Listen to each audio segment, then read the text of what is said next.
Okay, we're going to start off with number 42 for this lecture, and it's just a comparison of energy within these substances. Which one has a higher enthalpy than the other? This one or that one, and so on.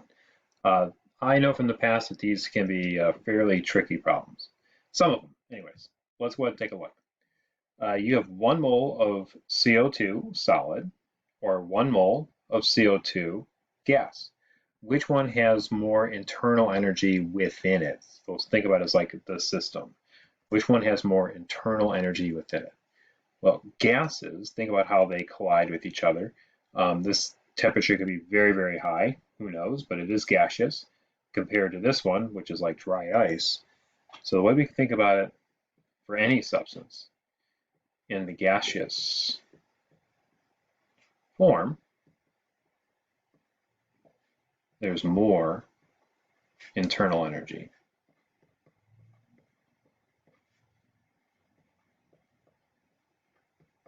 Okay, this is probably the most confusing question within here.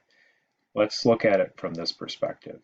You've got a hydrogen atom, and you've got another hydrogen atom, and we'll go a little back and forth. And over here, you have H2. And the question is, I have 2 moles, 1, 2, of hydrogen atoms, and 1 mole of H2. Which one has more internal energy? And as far as thinking about it, we could say, okay, how do I get one to turn into the other? Which one do you have to invest energy within to make it turn into the other? Give some thought there. It's actually the one that's going to have a higher enthalpy is going to be this one, because when they bond together, what will happen is it will release energy and become more stable as hydrogen 2. These guys combine readily to get this shared bond. Sometimes we put personality on them and say they want to bond. They don't. But they do have an attraction to get this proton is attracted to this electron and so forth, back and forth. So these will bond readily and release energy, lowering in energy to get to here. In order for me to get from this to this side, we have to invest energy in and break that bond. So the hydrogen atoms have more internal energy in them than the hydrogen 2 does, because when these combine, they release energy. Okay. Looking at this one, we have 1 mole of hydrogen gas and 1 mole of oxygen gas. Which one releases energy to form the other? And you probably are familiar with water, fairly stable stuff, not too concerned. What do you know about hydrogen gas? What do you know about oxygen gas? They're both either explosive or flammable. Explosive, flammable. Water, not too terribly concerned.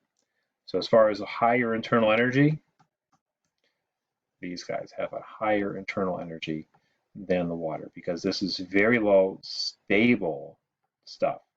You have to invest energy into it to break this bond, usually through electrolysis, to get over to these guys. Okay, this one's pretty easy. Nitrogen at 100, nitrogen at 300. Well, clearly I've measured this has more energy than that one. So nitrogen at a higher temperature has more internal energy. All right. Number 43. Consider the following reaction. Okay, magnesium, oxygen, magnesium oxide. And here's the energy. First question, is it endorexothermic? The fact that this is negative means energy is released. It is a product. It exits the system. So normally if I'm writing an equation, I actually will write this right into the problem so I can see it as part of the problem. Okay, and therefore we can go on to part B and see how it's used. Calculate the amount of energy released when you have this much magnesium and it reacts at constant pressure. Well, let's do it. You have 3.55 grams. This is magnesium. I can't do anything with grams other than turn it into moles. So I will. Molar mass is 24.3 grams per 1 mole. And I don't really I'm not too interested about that answer, so I'm going to keep on going. Immediately, I have moles of magnesium. That goes to the bottom because it was on top up here. And then I'm going to take a look at the problem and say, okay, what's the relationship between magnesium and heat transfer? And I look at the problem. There it is, right on top. So if I dig that up here, I see that it is 1,204. I put 40 on the previous problem. I just noticed that. This should be 04. And that is kilojoules. And I look at the numbers. Notice it's 2 moles. These numbers come right out of the balance equation. So don't just write down 1. They come from up here. Okay. And again, I want to answer in energy, and that's it on there. So if I write this down, do the math, it is 87.9 kilojoules of energy. Done. How many grams of magnesium oxide are produced during the enthalpy change of this amount?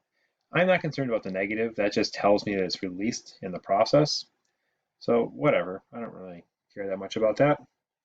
It is 234 kilojoules. And I'll just write it along here. It is kilojoules on the bottom. And where am I going with this? I want how many grams of magnesium oxide. So I need moles of magnesium oxide. And the energy is just like it was in the previous problem. There's a relationship that we see.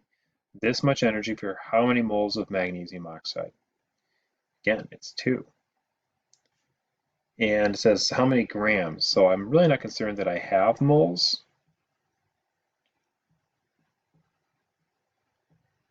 So if I have that many moles, I need to know how many grams that is. It's always going to be 1 moles when you're talking about grams. It's a molar mass.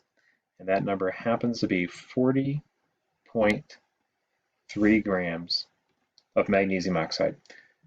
And if I do the rest of the math here, you end up with 15.7 grams. Next problem, or part D. How many kilojoules of heat are absorbed when this many grams of magnesium oxide are decomposed into magnesium and oxygen at constant pressure? Okay, so let's see. I have magnesium and I have oxygen. So let's take a look. I have 40.3. I'm going to start off with what it gave me. 40.3 grams of magnesium oxide. And as far as me taking a look at this, I have grams, so I need to turn this into moles. But I'm starting with grams, so grams go to the bottom. Moles has to go on top. It is 1 mole, and just like it was in the previous problem. Well, that's pretty easy. Okay. And then if I take a look and turn this into the products in this case, which in the equation are the reactants, and I go ahead and do that, I'm going to see that I have